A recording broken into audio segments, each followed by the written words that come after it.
If you're a fan of Star Wars, you're going to want to stick around because you're going to want to know more about what I have in front of me here.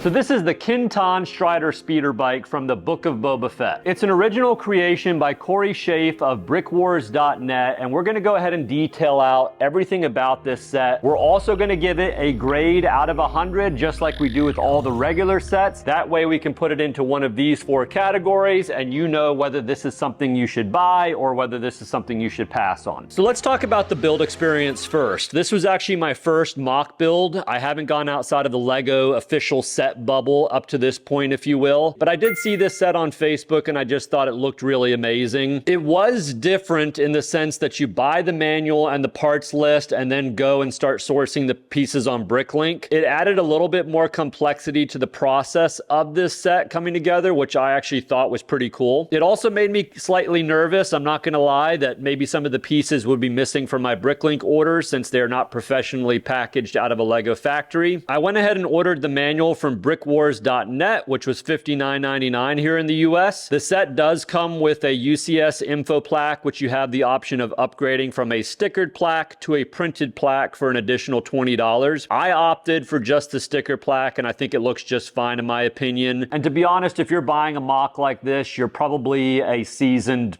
sticker putter oner, I guess. You're also going to get a printed numbered tile for the bike, which is really cool. This is a limited print run of 150, so it adds some collectability to the set. Mine just happens to be 123, which is pretty epic. Now, the manual itself is incredibly well done. The printing is high quality and the steps were very well played out, just like you would expect from a LEGO manual. Corey included some really cool details about the speeder bike, the design at the front, which was cool to see. The number of your manual and bike is added on the first page of the manual, so it just very much feels like a collector's piece. Here's the manual, and considering the fact that I throw most of my manuals away, it is saying something that I'm going to keep this in my collection. Now, if you've ever built an older LEGO set, you're going to remember that none of the bags were numbered back in the day. The process of building a mock feels very much the same. I had tons of small and large bags from Bricklink sprawled out all over the table, and you basically just had to search through all the LEGO pieces for that one piece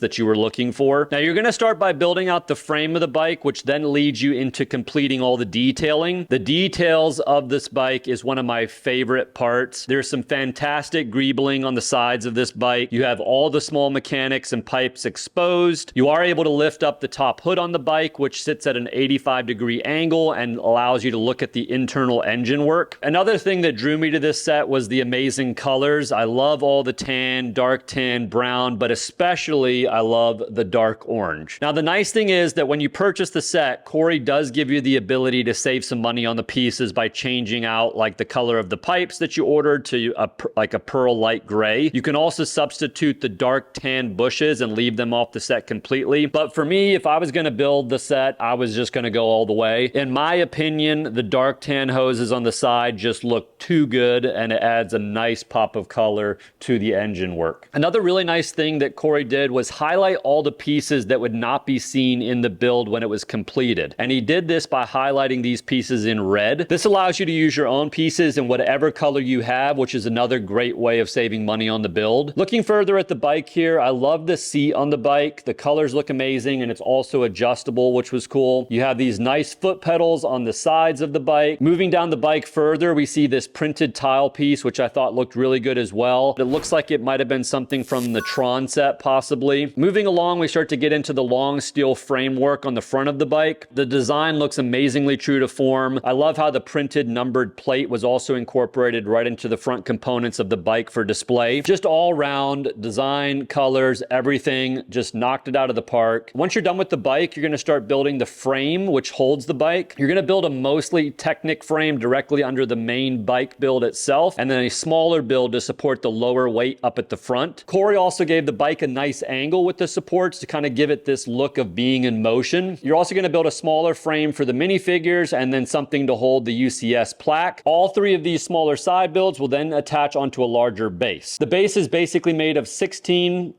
by 16 base plates sandwiched together with supports in between. You then do all the really nice tile work across the base to create this really nice landscape and scene for the bike. The base is extremely sturdy. It's not going to go anywhere and does a great job of holding everything really well. So the build was just really amazing, and maybe even so much more just because this was my first third-party mock. So out of a potential grade of 55 on this, I'm gonna have to give it a high score of 50 out of 55. Just overall, well done. So now to the minifigures. They're relatively simple. There's going to be two main options. First is going to be the Tusken Raider from set 7113, released back in 2002. This minifigure has some pretty cool printing, and it's relatively inexpensive on Bricklink given how old the minifigure is. The second minifigure is a custom minifigure by Engineerio. It's the Tusken Fighter. This minifigure looks great, but I've tried to stay away specifically from mixing my authentic Lego minifigures from third-party versions. The other downside of this figure, I've got to say, is the fact that it's $36, which does seem super expensive. The nice thing is that Corey does mention subbing out this Tusken Fighter with a Tusken Raider in its place, which is exactly what I did. I had my newer Tusken Raider from my previously built Trouble on Tatooine. This minifigure is also relatively inexpensive on Bricklink, coming in right at $3.89 as of this recording. So just a couple minifigures in this set, but they both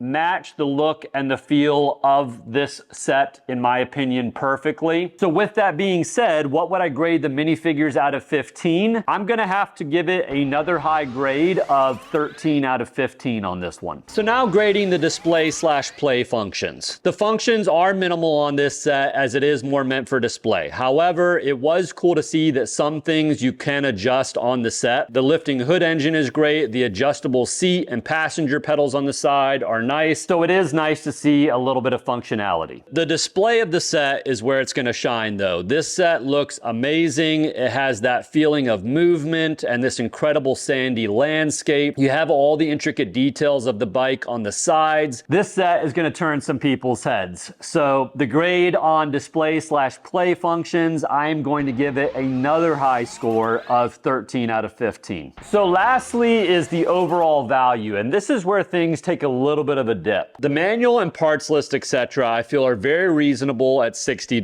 Sourcing the parts is definitely where it gets a little bit more expensive. I ended up spending right around $530 from 4 different sellers on Bricklink to get most of the pieces. Brick Wars does state that the estimated parts list cost will be between $375 to $450. And to be fair, I think I did overpay slightly as I ran the parts list again during the making of this video, and the parts came in closer to $400 with shipping from a few different stores. If we say the set cost comes in right around $400 plus the $60 manual with extras, this will put us just a little over 20 cents per piece for the 2,285 pieces. If we compare that to some recent LEGO UCS builds like the LEGO UCS Luke's Landspeeder, as well as the UCS X-Wing that came out last year, they came in right around 12 to 13 cents per piece. So if this were an official LEGO set, it would have been priced at right around the $300 range. So the price of the set is a little bit more expensive than the off-the-shelf LEGO set, but I still can't say I regret it at all. This is a limited run of only 150 sets, so it's definitely a collector's item. I believe there's only 14 left as of this recording. So between the amazing build experience and the overall collectability of the set, I am still very happy with my purchase. With a potential score of 15 on overall value, I still do have to drop down the score a little bit because, again, you're gonna pay a premium price just because of the fact that you're ordering parts on Bricklink, and some of the parts are more rare. So what I'm gonna have to give it